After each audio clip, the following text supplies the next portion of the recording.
En lien avec le suivi que j'ai au niveau de l'emploi, donc on m'a demandé de faire une petite rétrospective hier des différents emplois que j'ai pu avoir, et je me suis dit que ça serait une occasion d'en parler ici dans une petite vidéo rapide, et de vous dire comment je voyais l'emploi quand j'étais enfant ado, et puis comment la réalité était. Je dois dire que dans tous les cas, j'étais très loin de m'imaginer la difficulté pour quelqu'un d'atypique de pouvoir avoir un emploi. Quand j'étais enfant, je m'imaginais, alors ça peut sembler paradoxal maintenant, surtout après m'avoir certains qui m'ont connu dans mon époque anti-Windows.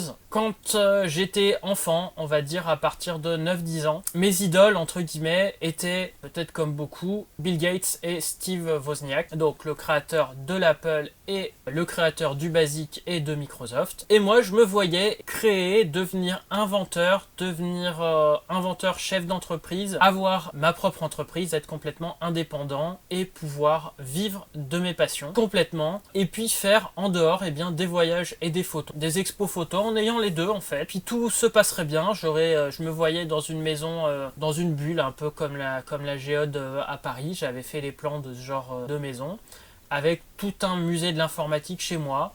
On n'en est pas forcément loin maintenant, malgré la taille de mon appartement de vieil ordinateur. Mais c'était voilà comme ça que je voyais l'avenir, et tout me semblait simple jusqu'à mon époque lycée, où je me suis pris une grosse claque. En fait, j'étais complètement dans ma bulle, même si je voyais qu'au niveau scolaire, j'étais pas comme les autres. Pour moi, tout allait se faire facilement, puisque j'étais capable moi-même de faire des petits programmes informatiques, d'inventer des choses, de faire des plans de plein d'inventions, jusqu'au lycée où là je me suis retrouvé en réussissant plus scolairement, en me retrouvant vraiment tout seul. J'étais déjà seul avant, mais en fait j'étais dans ma bulle sans me rendre compte, et là le lycée a été très compliqué. Au niveau université, ça allait un petit peu mieux, mais je voyais que j'allais jamais devenir l'ingénieur, l'inventeur si facilement que ça. Et mes premières expériences professionnelles ont été d'un autre côté plutôt à l'opposé. Je me sentais un peu comme Gaston Lagaffe, le garçon de bureau qui avait rien à faire là, qui avait ses inventions, qui avait ses idées, mais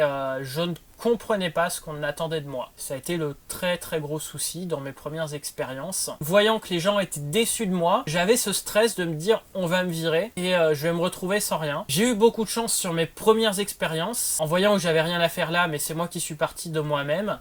Par contre, très rapidement, en voyant que ça fonctionnait pas, là ça a été l'inverse. Je me suis retrouvé dans les expériences suivantes, là à me faire virer au bout d'un mois. Donc je voyais que j'étais pas à ma place, mais là eux ils se sont rendus compte très vite, et quand l'entreprise a pas forcément les moyens de garder quelqu'un qui est atypique, j'étais pas encore diagnostiqué, bien là c'était la porte en pleine période d'essai, voire des soucis d'incompréhension avec mes collègues qui rajoutaient à ce stress, à cette problématique. En fait c'est ça qui a un peu emmené à mon diagnostic, puisque au boulot j'étais dans ma bulle, je ne comprenais pas ce qu'on me demandait, et surtout j'avais une vision des détails. Quand on me demandait de faire un programme, j'allais chercher le détail, puis surtout j'allais essayer d'améliorer un truc, mais pas forcément ce qu'on me demandait, d'où le fait que ça posait des petits problèmes, puisque c'était pas la demande qui était faite. Maintenant, quelques années après, puisque ma dernière expérience dans un boulot normal entre guillemets, à la Gaston Lagaffe, mais avec un ordinateur devant moi, date maintenant de 2017. J'essaye de me lancer en tant qu'indépendant. Ça ne marche pas forcément bien, puisque j'ai le même souci de comprendre ce qu'on veut de moi. Mais ce que j'ai compris, c'est qu'en travaillant à fond mes intérêts restreints, je pourrais proposer mon aide aux entreprises, mais j'aurais besoin d'aide cette fois-ci